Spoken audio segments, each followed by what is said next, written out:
জীবন গড়তে চাইলে এক কথাই যথেষ্ট হয়। আমি প্রমাণ দিতেছি, দুটা প্রমাণ দিব। ইব্রাহিম ইবনে আদহাম রহমতুল্লাহ আলাইহি কোনো ওলি ছিলেন না। ওলামা বলুক উনি একজন শাসক ছিলেন, শাসক। একটা এলাকাকে পরিচালনা করতেন, রাজা ছিলেন, রাজা। শুধু ছোট একটা কথায় ওনার জীবন চেঞ্জ। আল্লাহওয়ালাদের প্রথম সারিতে যাদের নাম, ইব্রাহিম ইবনে আদহাম রহমতুল্লাহ আলাইহির নামটাও ওই সারিতেই। শুধু ছোট একটা কথা। রাত্রে ঘুম ভেঙে গেছে তো তাকায়া দেখতেছেন ছাদে জানি কে হাঁটতেছে, রাজপ্রাসাদের ছাদে। ওই ব্যক্তির চলার আওয়াজের কারণে ওনার ঘুম ভেঙে গেছে। তো ডাইকা ভদ্র ভাষায় জিজ্ঞাসা করছে, তুই গভীর রাত্রে আমার ছাদে কি করিস? তো হাসি দিয়া বলতেছিল, উট হারায় গেছে, উট খুঁজতে খুঁজতে ছাদে চলে আসছি। বলছে, পাগল নাকি? উট ছাদে আসবে কি কইরা? বলছে, আমি যদি পাগল হই তো আপনিও পাগল।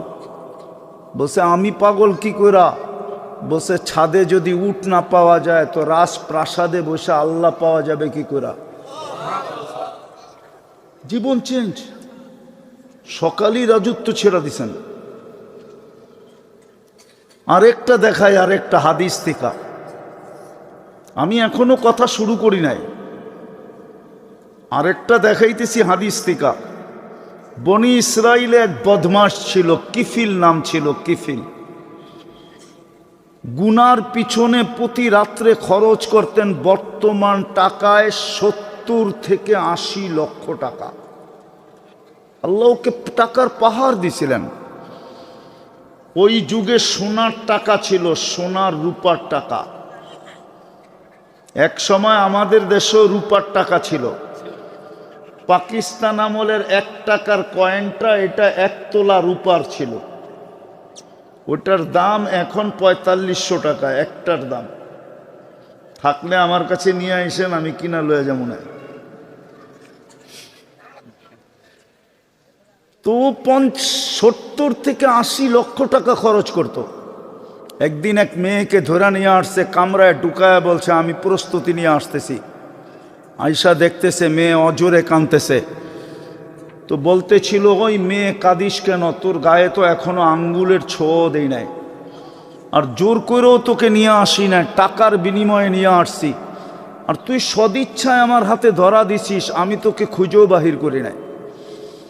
তো মেয়ে বলতেছিল, শুন কিফিল, আমি বাজারি মেয়ে না, এটা আমার পেশা না। বিপদের কারণে আমি তোর হাতে ধরা দিতে বাধ্য হছি। কিন্তু কাঁদি কেন জানিস? এই জন্য কাঁদতেছি কে কালকে এই চেহারাটা আল্লাহকে কি করে দেখাবো। যদি তুই দাগ লাগায় দিলি তাইলে কালকে এই চেহারাটা আল্লাহকে কি করে দেখাবো। তীর মারলেও মনে হয় কিফিলের দিলে এত জোরে লাগতো না। এতটুক কথা এত জোরে লাগছে যে একটা চিৎকার দিছে আর মাটিতে পড়া গেছে। আর বলছে, বোন, তোর গায়ে আমি আঙ্গুলের ছোঁয়া দিব না, টাকা তোকে দেয়া দিলাম, কিন্তু একটা অনুরোধ করব যদি তুই রাখিস। বলছে, সেটা কি? বলছে, তুই হাত উঠাইয়া চোখের পানি দিয়ে আল্লাহকে বলা দে, আমি তওবা করলাম, আমার তওবাটা যেন কবুল করে। রব্বে কাবার কসম, ওই রাত্রেই কিফিলের মৃত্যু। কিফিল দুনিয়ার থেকে ওই রাত্রেই চলে গেছে। কিন্তু সকালে ঘরের দরজায় স্বর্ণ অক্ষরে লেখা উঠছে, কদ গফার আল্লাহু লিকিফলিন। আল্লাহ ফেরেশতা দিয়া লেখা দিছে, আল্লাহ কিফিলকে মাফ করে দিছেন। একদিনের তফসিরই যথেষ্ট। যদি জীবনটা গড়তে চাই আর আল্লাহর হুকুম মাইনা শুনি, নাহলে সারা জীবন শুনবেন, কোনো লাভ দিবে না। আমি সারা দুনিয়া ঘুরে বলতেছি, আমাদের দেশের মতো ওয়াজ দুনিয়ার কোনো দেশে হয় না, দুনিয়ার কোনো দেশে না। আমি 103টা দেশ এই 2 চোখে দেখা বলতেছি। কয়টা? 103টা। আমি এই পর্যন্ত 103টা দেশ দেখছি। আমি 60টা মহাদেশ দেখছি। বাংলাদেশের মতো ওয়াজ দুনিয়ার কোনো দেশে হয় না। আর এত রাত পর্যন্ত, এটাও দুনিয়ার কোনো দেশে হয় না। আর মানুষ এরকম চাতকের মতো শুনে বসা বসা মাটিতে লেপটি দিয়া, এটাও দুনিয়ার কোনো দেশে নাই। কিন্তু পরিবর্তনের দিক দিয়া দেখলে দেখি খুব কম। ওয়াজ তো হয়ে যাবে বাজার কমিটির, হয়ে যাবে ওয়াজ মসজিদের পক্ষ থেকে, কিন্তু জানি না কালকে নামাজের সফে কয়জন লোক নতুন দাঁড়াবে, মসজিদ কতটুকু বড়বে। আজান দেওয়ার সাথে সাথে বাজারের শাটার কয়টা বন্ধ হবে জানি না আমি। শাটার বন্ধ হোক আর না হোক, কয়জন দোকানি দোকানদার জায়নামাজ দোকানি বিছায়া আল্লাহু আকবার বলবে, এটাও জানি না, জানি না। অথচ ডাকটা কার ছিল? কে ডাকছিল? কে? আল্লাহ। কে চিনেন? আরে বলেন না আল্লাহ কে? আল্লাহ ওসির থেকেও ছোট, ঠিক না? এসপির থেকে, ডিসির থেকে। এসপি ফোন করলে তো ঘাম বাইরে হয়ে যায়, ওসি ফোন করলে তো লঙ্গি খুলা যায়। কিন্তু 5 বেলা তো আল্লাহ ডাকে। কিন্তু 90% মুসলমান তো নামাজ পড়ে না, 90% দোকানদার তো নামাজ পড়ে না। অথচ দোকানদারদের কাছে তো গ্যারান্টি কার্ড ছিল, যেই কার্ডটা এই বাংলাদেশে কারো কাছে নাই। দোকানদারদের কাছে একটা গ্যারান্টি কার্ড ছিল। আমি হাদিস দিতেছি, ইয়াহশুরু মান নাবিয়্যিন ওয়াস সিদ্দিকিন ওয়াস শুহাদা। কিয়ামতের দিন এই ব্যবসায়ীরা নবীদের কাঁধে কাঁধ মিলায়া কিয়ামতের মাঠে উঠতে পারত। এই গ্যারান্টি কার্ড তো এই ব্যবসায়ীদের কাছে ছিল না? ছিল না? কি হুজুর ভুল বলতেছি? হ্যাঁ, আত্তাজিরু সাদুকুল আমিন। বাজারে বৈশা যদি আল্লাহর হুকুমকে পুরা করত, সততার সাথে যদি ব্যবসা করত, আর যদি বাজারে বৈশা আল্লাহর হুকুমটাকে পুরা করত, আজান দিতে দেরি, দোকানে জায়নামাজ বিছাইতে দেরি করে নাই। আমি মসজিদে যেতে বলতেছি না, দোকানে যদি জায়নামাজ বিছাইতে দেরি না করত, কমসে কম 4 বেলা তো এই বাজারের বাজারিরা দোকানেই নামাজ পড়ে, জোহর আসর মাগরিব এশা, তারপরে না বাড়িতে যায়। 4 বেলাই যদি দোকানে নামাজ পড়তো, রাগ হয় না? পায়ে হাত রাখি, পায়ে হাত রাখি। বলেন এই চেহারাটা কালকে আল্লাহকে কি করে দেখাবো যে আল্লাহ আমাকে ব্যবসা দিল? আমি আমার আসল কথার দিকে চলে যেতেছি। আমরা বেশি দিন এখানে থাকবো না, আছি বটে, কিন্তু অচিরেই আমরা এখান থেকে চলে যাব। কিন্তু আমার প্রশ্ন হলো এই বাজারিদের কাছে, বাজার কমিটি আর মসজিদ কমিটি আর এই লোকদের কাছে, যুবকদের কাছে আমার প্রশ্ন, বলো যুবক, কালকে যে চলে যাব প্রস্তুতি কতটুকু? প্রস্তুতি কতটুকু? গ্যারান্টি না, প্রস্তুতি কতটুকু? কালকে যে আমি চলে যাব, কেননা যাওয়ার জন্য তো কোনো বয়স নির্ধারিত নাই, যাওয়ার জন্য তো কোনো সময়ও নির্ধারিত নাই। যে যুবক চলে যাবে বাচ্চা থেকে যাবে, অথবা বাচ্চা থেকে যাবে যুবক চলে যাবে, অথবা যুবক থেকে যাবে বৃদ্ধ চলে যাবে, অথবা দিনে যাবে রাত্রে যাবে না, অথবা রাত্রে যাবে দিনে যাবে না, সকালে যাবে দুপুরে যাবে না, দুপুরে যাবে বিকালে যাবে না, বিকালে যাবে সন্ধ্যায় যাবে না, কোনো সময়ও তো নির্ধারিত নাই। কিন্তু প্রস্তুতি কতটুকু? আল্লাহ তো প্রস্তুতি দেখবে, অন্য কিছু তো দেখবে না। দুনিয়ায় কার কি পজিশন আল্লাহ এটা দেখবে না। যদি দেখতেন, আমি 2-4টা দেখাই। আল্লাহ যদি সোসাইটি দেখতেন, সোসাইটি, তাহলে মক্কার মানুষের জাহান্নামে যাওয়ার সুযোগ ছিল না। মক্কার চেয়ে উত্তম জমিন আল্লাহ বানান নাই। হুজুররা একমত হবে না, জান্নাতের চেয়ে উত্তম জমিন মক্কার জমিন। জান্নাতে আল্লাহর ঘর নাই, মক্কায় আল্লাহর ঘর আছে। জিগা হুজুর বলক, জান্নাতে আল্লাহর ঘর আছে কিনা? মসজিদ আছে জান্নাতে? কেবলা আছে জান্নাতে? নাই। মক্কায় তো আল্লাহর ঘর। মক্কার মানুষের জাহান্নামে যাওয়ার সুযোগ ছিল না। মক্কা তো হেরেম, মক্কা তো মান দাখালাহু কানা আমিনা, মক্কা তো মাসাবাতাল লিন্নাসি ওয়া আমনা, মক্কা তো হলো আউয়ালা বাইতিন উদিয়া লিন্নাসি লাল্লাযী বিবাক্কাতা মুবারাকান হুদাল লিল আলামিন। আমি তো এতটি কোরআন থেকে দিলাম। যদি আল্লাহ বংশ দেখতেন, তাইলে কোরাইশিদের জাহান্নামে যাওয়ার কোনো সুযোগ ছিল না। মুহাম্মদুর রাসূলুল্লাহ তো কোরাইশি। আপনি মুহাম্মদুর রাসূলুল্লাহ চিনেন না, দিছেন তো তাফসীরুল কোরআন। শানের এসালত দিতেন, তাইলে মুহাম্মদুর রাসূলুল্লাহ চিনাইতাম। মুহাম্মদুর রাসূলুল্লাহ কে? আমরা তো চিনি না কার উম্মত। শুধু বলি আমরা মুহাম্মদুর রাসূলুল্লাহর উম্মত, কিন্তু আমরা চিনি না। মুহাম্মদুর রাসূলুল্লাহ চিনি। যদি চিনতাম, তাহলে আমার যুবকরা এই ডিজাইনের চুল কোনোদিন কাটতো না। ওদের সমস্ত চুলের ডিজাইন নেটের থেকে নেওয়া। আমি সারা দুনিয়া ঘুরা ওদের ডিজাইন পাই নাই, পরে নেটের ভিতরে ঢুকা দেখছি ওদের সব ডিজাইন নেটের ভিতরে রাখা। ওরা এই লালমোহনেও 50 টাকার চুল 500 টাকা দিয়া কাটে, জিজ্ঞাসা করেন। ঈদের রাত্রে 1000 টাকা দিয়া কাটে, জিজ্ঞাসা করেন ওদেরকে। ওরা মুহাম্মদুর রাসূলুল্লাহ চিনলে ওরা কোনোদিন চুলের ডিজাইন এরকম হতো না। ও জানতো আমার জন্য 23 বছর কে চোখের পানি ঝরাইছে, আমার জন্য কে কাঁদতে কাঁদতে দুনিয়ার থেকে চলে গেছে, কে কবরে আমার জন্য এখনো কাঁদে, কে কবর থেকে আমার জন্য কাঁদতে কাঁদতে উঠবে। এই যুবকরা জানে না, এই উম্মতই জানে না। আপনার জন্য কবর থেকে কাঁদতে কাঁদতে কে উঠবে আপনারা জানেন না।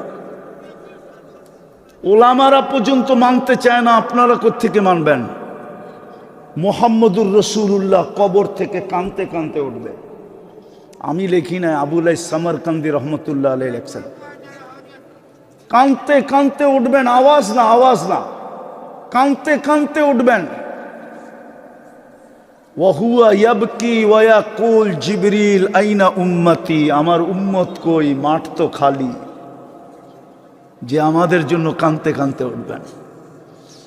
1.25 লক্ষ নবীরা পর্যন্ত কিয়ামতের মাঠে চিৎকার দিবে, নফসি নফসি। জিবরিল পর্যন্ত মাটিতে পড়ে চিৎকার দিবে, সাল্লিম সাল্লিম। লিআন্না রাব গাযিবা লাম ইয়াগযাব ক্বাবলু ওয়া লাম ইয়াগযাব বাদু। কিয়ামতের দিন আল্লাহ এরকম নারাজ হবেন, রাগ হবেন, এর পূর্বে কখনো হন না, এর পরে আর কখনো হবেন না। জিবরিল পর্যন্ত মাটিতে পড়ে চিৎকার দিবে, লুটু পুটু খাবে। অথচ আপনার আমার জন্য মুহাম্মদুর রাসূলুল্লাহ চিৎকার দিতে থাকবে, রব্বি উম্মতি উম্মতি। রব আমার উম্মতকে বাঁচান, আমার উম্মতকে বাঁচান। অথচ যেই উম্মতের একজন একটা ইউনিয়ন পরিষদের চেয়ার পাওয়ার জন্য মরতে রাজি, মারতে রাজি, অথচ কিয়ামতের দিন মাকামে মাহমুদ পাবে, 1 সেকেন্ডের জন্য বৈশা দেখবেন না। আল্লাহ জিজ্ঞাসা করবে, বসেন না? বলছে যে 3 জায়গায় ছুটবে ও বসবে কি করে? 3 জায়গায় দৌড়াইতে থাকবে, হাউজে কাউসার, মিজান আর পলসেরা। উম্মতকে নিজের হাতে পানি পান করাবে, মিজানের কাছে এসা প্রতিশ্রুতিগুলা কাজে লাগাবে, আর পলসেরাতে যায় দেখবে উম্মত পার না হইতে পারলে দুরুদ গাঠি মাথায় দিয়ে পার করায় দেবে। 3 জায়গায় ছুটবে আর উম্মতি উম্মতি বলে চিৎকার দিতে থাকবে। আজকে উম্মত যুবকরা চিনে না, ওই নবীকে চিনে না। চিনলে ওদের চুলের ডিজাইন এরকম হতো না, আমরাও চিনি না। চিনলে আমার সমাজের নারী কোনোদিন বেপরদা হতো না। হায় হায়, পুরুষ কোনোদিন দাড়িতে, যেই দাড়ি দিছেন জান্নাতে যাওয়ার জন্য, ওই দাড়িতে কোনোদিন শেপ হতো? রাগ হয় না, পায়ে হাত রাখে। এই উম্মতকে দাড়ি দিছেন জান্নাতে যাওয়ার জন্য, জান্নাতে। ওইগুলো আমাদেরকে জিজ্ঞেস করেন। জামানার সবচেয়ে বড় মুহাদ্দিস মারা যাওয়ার পরে জিজ্ঞাসা করছে, কি খবর কি? কয় দাড়ি দেখায়া জান্নাত। কয় দাড়ি দেখায়া জান্নাত মানি? আল্লাহ জিজ্ঞাসা করছিলেন, বুড়া কিনে আসছস? কয় হাদিস, দাড়ির হাদিস মনে উঠছে তো বইলা দিছি, কিচ্ছু নিয়ে আসি নাই, শুধু দাড়ি নিয়ে আসছি। আল্লাহ চেতা বলছে দাড়ি? বা চেতেন কেন? আপনি কি বলেন নাই জিবরিলকে? জিবরিল আলাইহিস সালাম কি বলে নাই আমাদের নবীজিকে? আমাদের নবীজি কি বলেন না সাহাবাই কেরামকে? সাহাবাই কেরাম কি বলে নাই আমাদেরকে? আপনি নাকি সাদা দাড়ি দেখলে লজ্জা পান, শাস্তি দেন না। ইন্নাল্লাহ লা ইয়াস্তাহি দি শাইবাতিন শাইয়াবা ফিল ইসলাম। যেই ব্যক্তি ইসলাম অবস্থায়, ইসলামের ভিতরে নিজের দাড়ি পাকায় ফেললো, আল্লাহ ও সাদা দাড়ি দেখলে লজ্জা পান, শাস্তি দেন না। তা আল্লাহ হাসি দিয়া বলছেন, সবাই সত্য বলছে, আমিও সত্য বললাম, তোকে মাফ করে দিলাম। ওই উম্মত দাড়ি শেভ করে কি করা? রাগ হয় না। আমার কথা শুরু ছিল, আমরা আছি, অচিরেই থাকবো না,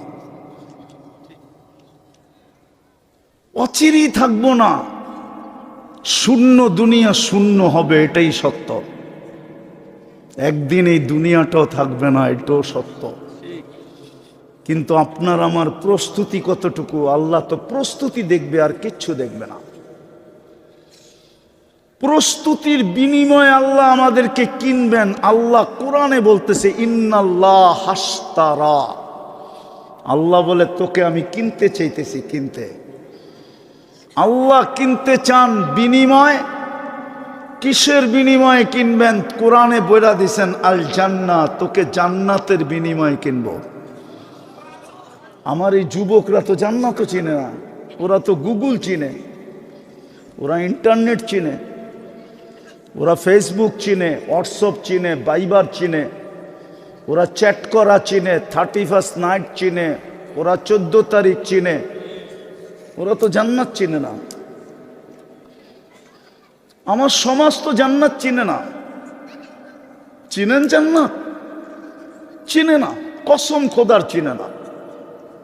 আমার সমাজে তো জান্নাতের আলোচনাই নেই। জান্নাতকে কেউ ফুটাই তোলে না, তুলা ধরে না। জান্নাতের মজা তো আমার যুবকদের জিহ্বায় কেউ লাগায় না।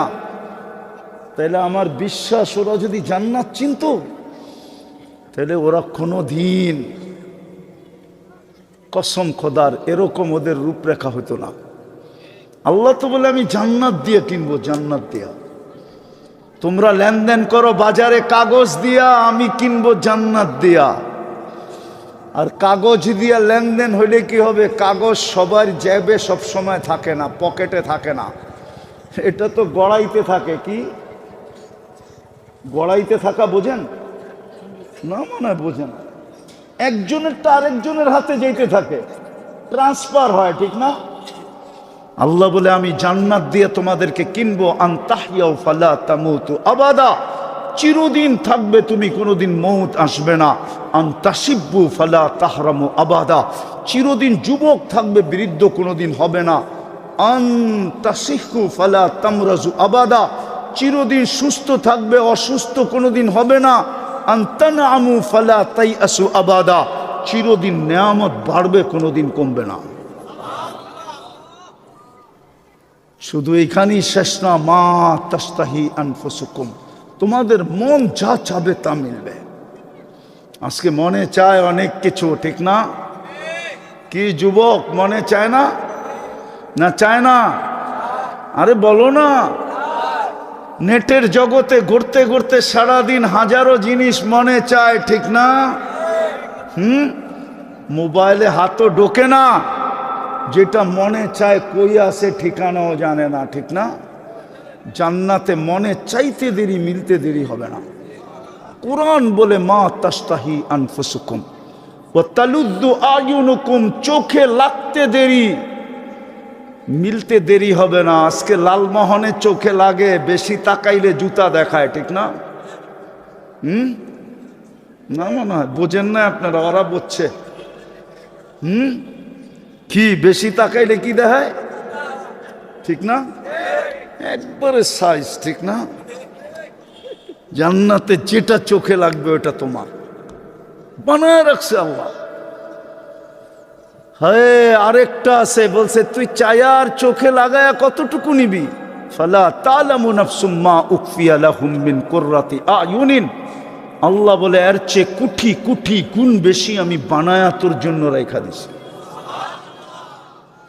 যার মাটি হবে মুস্ক, যার গাছ হবে জাফরান, যার বিল্ডিং হবে 1 ইট সোনার 1 ইট রূপার,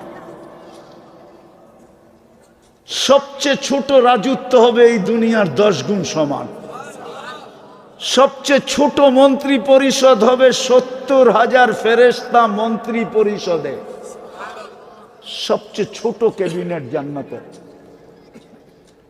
আমি তো মাঝে মাঝে হাসি, পোস্টার দেখলে হাসি লাগে, আফসোসও লাগে আমার জাতির উপরে, যে হয় দুনিয়ার সামান্য একটা সিট পাওয়ার জন্য রাত দিন এক,